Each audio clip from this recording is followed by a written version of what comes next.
அண்மை செய்தியை பார்த்துக் கொண்டிருக்கிறோம். தமிழக வெற்றிக் கழகத்தின் நிர்வாகிகளுடன் வியூக வகுப்பாளரான பிரசாந்த் கிஷோர் ஆலோசனை மேற்கொண்டிருக்கிறார். நேற்று தாவேக தலைவர் விஜயுடன் ஆலோசனை மேற்கொண்ட அவர் இன்று கட்சி நிர்வாகிகளுடன் இரண்டாவது நாளாக ஆலோசனையை நடத்தி வருகிறார். கூடுதல் விவரங்களோடு இணைகிறார் சிறப்பு செய்தியாளர் செந்தில் ராஜா. செந்தில், விவரங்களை பதிவு செய்யலாம்.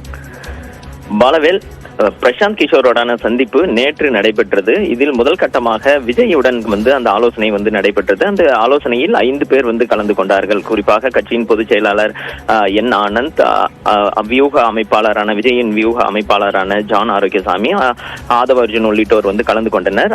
அதற்கு அந்த ஆலோசனைக்கு பிறகு பிரசாந்த் கிஷோர் சிறப்பு ஆலோசகராக தமிழக வெற்றி கழகத்துக்கு செயல்படுவார் என்று நாம் தகவல் வெளியிட்டிருந்தோம். இந்த நிலையில்தான் இன்று இரண்டாவது நாளாக அந்த ஆலோசனை கூட்டம் நடைபெற்று வருகிறது.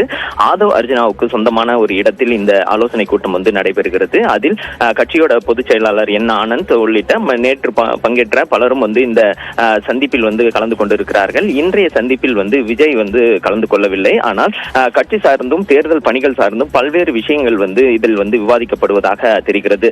ஏனென்றால் தமிழக வெற்றி கழகம் 2026 சட்டமன்ற தேர்தலை நோக்கி தீவிரமாக பயணிப்பது என்று முடிவெடுத்திருக்கிறார்கள்.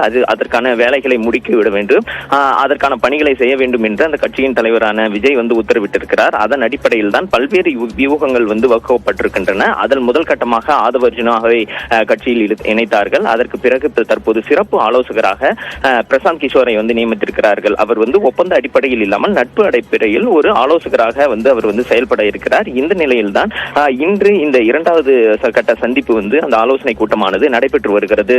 பாலவேல், விவரங்களுக்கு நன்றி செந்தில்.